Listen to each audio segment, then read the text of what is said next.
Assalomu alaykum barchaga. O'tgan darslarimizda sizlar bilan Trahikmi saytini ko'rib chiqqandik. Endilikda darslarni boshlaymiz. Ya'ni yangi o'rganuvchilar uchun har bitta darslarni video darslik qilib boraman, noldan o'rganib boramiz. Buning uchun siz layklarni bosib qo'ying, podpisatsiya bo'lishni esdan chiqarmang.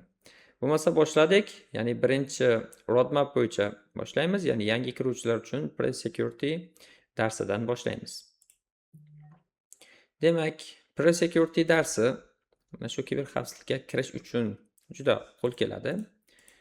Ya'ni kiberxavfsizlikka kirish, dars va hujumkor xavfsizlik. Sizlarda bu interfeys sal boshqacha bo'lishi mumkin, lekin ichi hammasi bir xil. Ya'ni bu yerda sertifikat bo'lganligi uchun sal mana bu saytda noto'g'riliklar bo'lib qolgan. Shuning uchun klassik ko'rinishga o'tkazib qo'yganman. Xo'p, boshladik bo'lmasa, hamma uchun dars xuddi shunday boshlanadi. Tarjima qilganlaringiz uchun bo'lib qoladi. Ya'ni bitta yangilab inglizchaga qo'yib keyin tarjima qilib olsalaringiz, bemalol o'rgansalaringiz bo'ladi. Ya'ni hujumkor xavfsizlikka kirish birinchi darsimiz. Demak, bunda nimalar o'tiladi? Hujumkor xavfsizlik nima va bizga birinchi mashinangizni buzish bo'yicha qo'llanmalar berilgan va kiberxavfsizlik sohasidagi karyeralar. Demak, hujumkor xavfsizlik o'zi nima? Mana aytishyapti, hakkerni aldash uchun siz ham xuddi shunday fikrlashingiz kerak. Nima uchun bu aytilyapti? Chunki biz o'sha kiberxavfsizlik xodimi bo'layotgan bo'lsak, o'sha o'rganish jarayonida bo'lsak, birinchilikda biz hakker miyasi bilan o'ylashimiz kerak. Ya'ni u tizimlarni qanday buzib kiradi, qayerda zaifliklarimiz bor. Umumiy olganda mana bitta misol aytaman. Siz misol uchun o'g'risiz, bitta uyga o'g'irlikka tushmoqchisiz. Birinchi uyni ko'zdan kechirib chiqasiz. Ya'ni uyni qayeridan kirsak bo'ladi. Ya'ni derazasidanmi, cherdagidanmi, ya'ni qayerda ochiq joyi bor. Birinchi shularni o'ylab turib, keyin buzib kirishadi. Bu yerda ham xuddi shuni aytilyapti, ya'ni hakkerni aldash uchun siz ham xuddi shunday fikrlashingiz kerak. Biz kiberxavfsizlik xodimimiz, bizni tizimimiz bor. U tizimimizni biz himoya qilishimiz kerak. U uchun xuddi shunday hakkerni fikrlashdek fikrlashimiz kerak va u bizni qayerdan buzib kiradi. U buzib kirgandan keyin o'sha joylarni biz topib va u joylarni xavfsiz qilishimiz kerak. Yana aytilyaptiki, bu hujumkor xavfsizlik asosidir. Hujumkor xavfsizlik o'zi nima? U kompyuter tizimlariga kirish, dasturiy ta'minotdagi xatolardan foydalanish va ruxsatsiz kirish uchun ilovalardagi bo'shliqlarni topishni o'z ichiga oladi deyapti. Ya'ni birinchi biz tizimlarimizni buzib ko'ramiz, qayerlarda zaifliklari bor, qaysi joylari noto'g'ri bo'lgan, ya'ni login parol joylarida login parollarni terib turib o'g'irlab olishimiz mumkin, o'sha saytga kirishimiz mumkin desak bo'ladi. Login parollarni o'g'irlab. Hujumkor xavfsizlik ham xuddi shunday. Birinchi buzib kirishadi va undan keyin uni to'g'irlashadi. Xuddi mana shu soha egalari hisoblanadi. O'rganish safaringizni boshlang. Ya'ni hozir bu yerda endi tarjima qilinganligi uchun bir ikkita so'zlar noto'g'ri bo'lib ketishi mumkin yoki gaplar bir-biriga tushmasligi mumkin. Ularni batafsil tushuntirishga harakat qilaman. Aytyapti, Trahikmi darsimizda sizga qonuniy xavfsizlik muhitida birinchi veb saytingizni buzish bo'yicha ko'rsatmalar beriladi, deyapti. Maqsad sizga axloqiy hakkerlik qanday ishlashini ko'rsatish. Lekin buni qilishdan oldin quyidagi savollarga javob bering, deyapti. Javobingizni savoldan keyin matn maydonchasiga yozing va yuborish tugmasini bosing. Tugatganingizdan so'ng ikkinchi topshiriqqa o'ting. Yana bizga savol berilyapti. Quyidagi vazifalardan qaysi biri tizimdagi zaifliklarni topish uchun hakkerning harakatlarini, ya'ni simulyatsiya qilish, ya'ni xuddi hakker harakatlaridek harakatlanish jarayonni yaxshiroq ifodalaydi, deyapti. Hujumkor xavfsizlikmi yo mudofaa xavfsizligimi? Biz boya aytdik, hujumkor xavfsizlik odamlari xuddi hakkerni fikrlashdek fikrlab, dasturiy ta'minotlarimizda tizimlarimizni buzib kirib va uni oldini oladi. Xuddi shunday offensive security, ya'ni ingliz tilida offensive security va defensive security bo'ladi. Va javobni yuboramiz, to'g'ri bo'ladi. Men buni oldin ishlab qo'yganim, shuning uchun sizlar javobni berib qo'ysalaringiz bo'ladi. Va bizga aytishyapti, ikkinchi topshiriqqa o'tamiz. Ya'ni bizni qiziqtirish uchun mana shu axloqli hakkerlikni o'rganish uchun bizga mashinani ishga tushiryapti. Mashinani ishga tushirib olamiz va o'zimizda virtual boxi bo'ladi. Hozir ishga tushsin bu.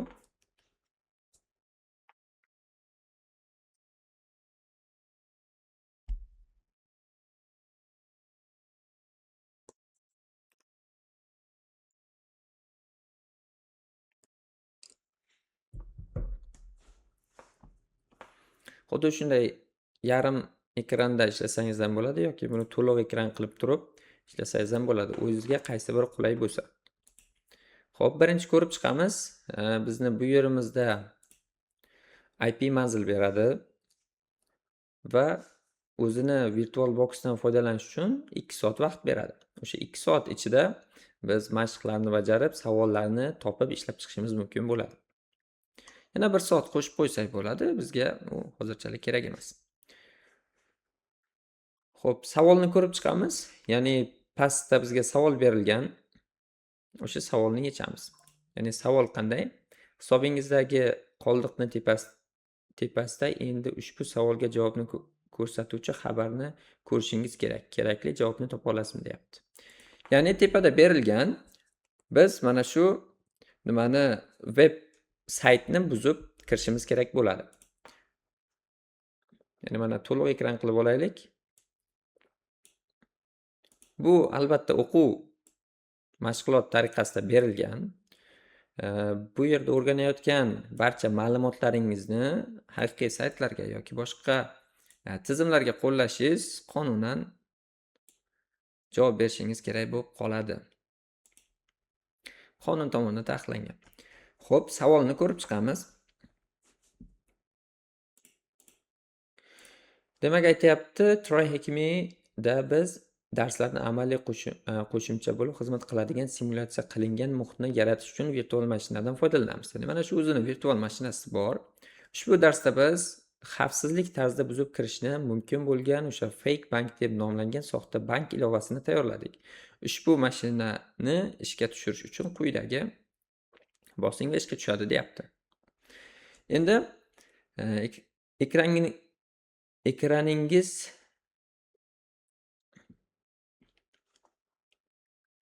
ishga tushadi. Ishga tushgandan keyin mana ko'rinyapti.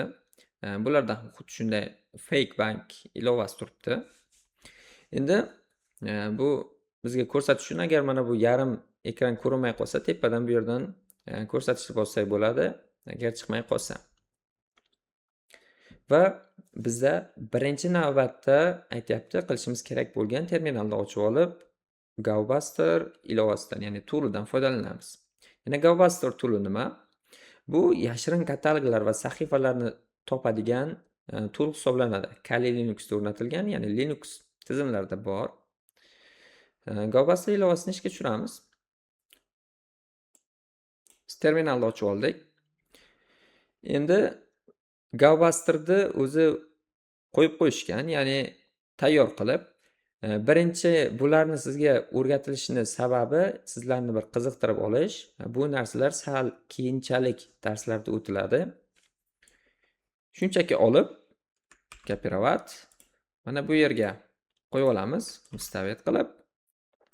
Bu yerda Ctrl Shift вставitni bosib вставить qilsak bo'ladi. Ya'ni bizni brauzerimizdan mashinani ichiga oddiy kopirovat вставить bo'lmaydi.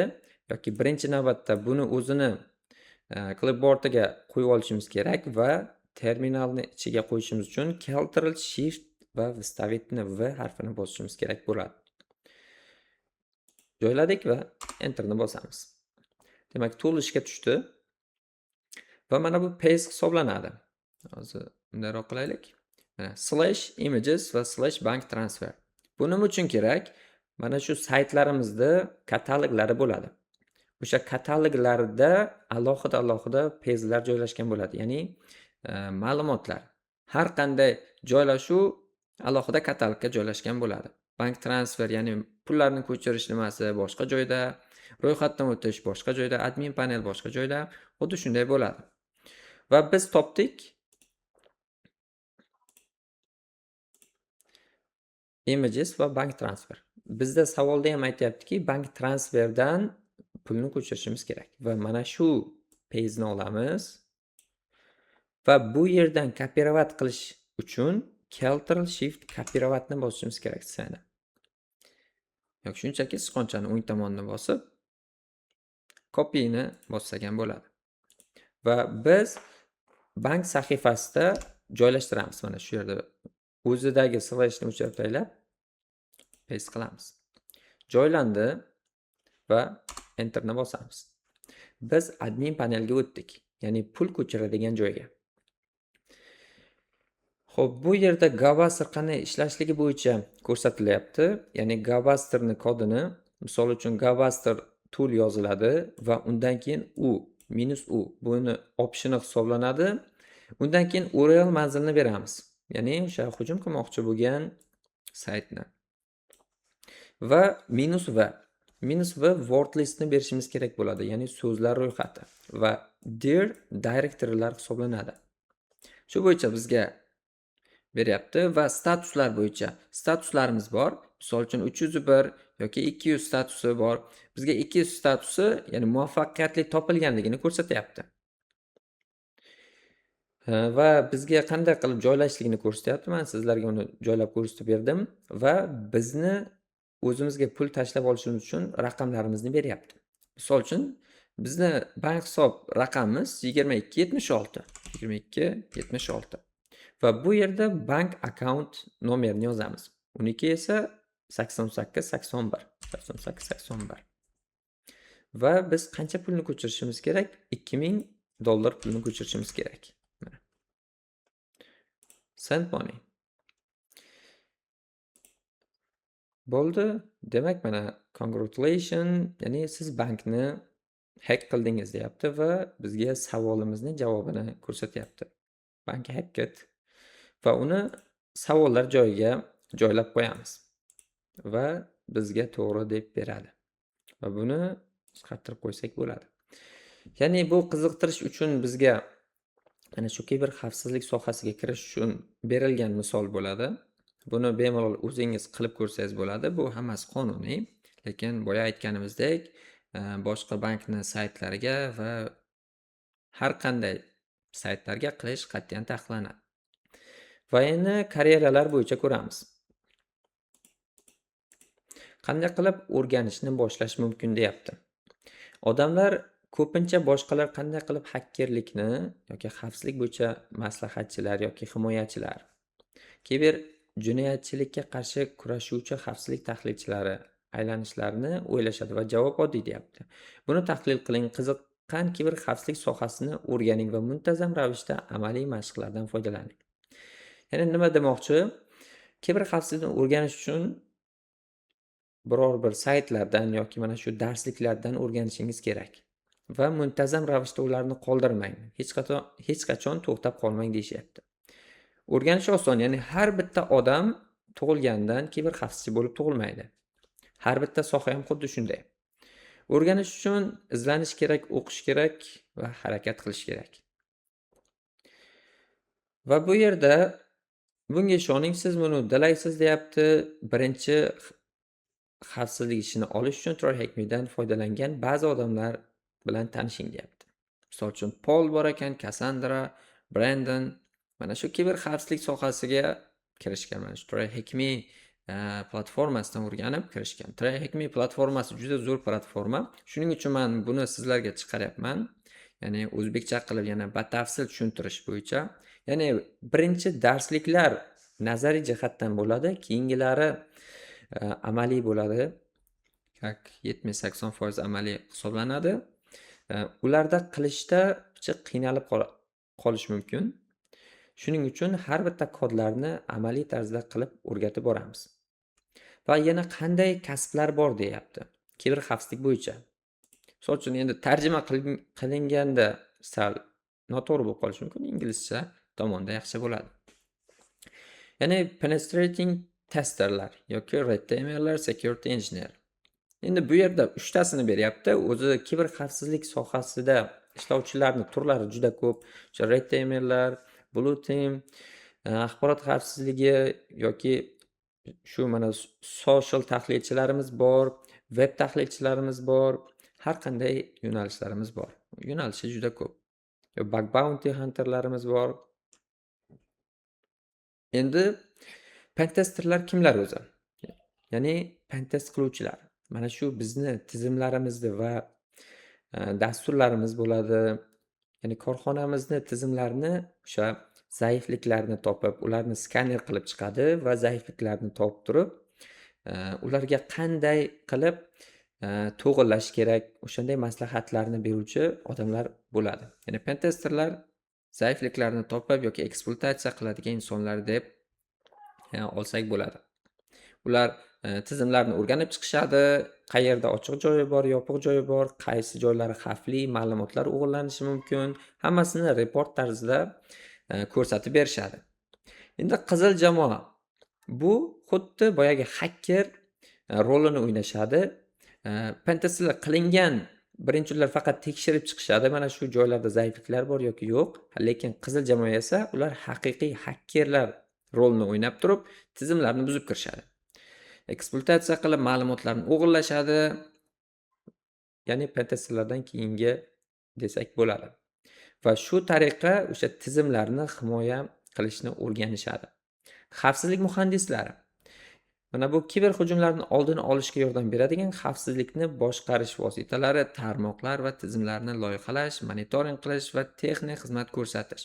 Ya'ni bizni saytimizga yoki tizimimizga hujum bo'lgandan keyin yoki hujum bo'lishdan oldin o'sha hujumga qarshi g'oyalarni ishlab chiqishadi.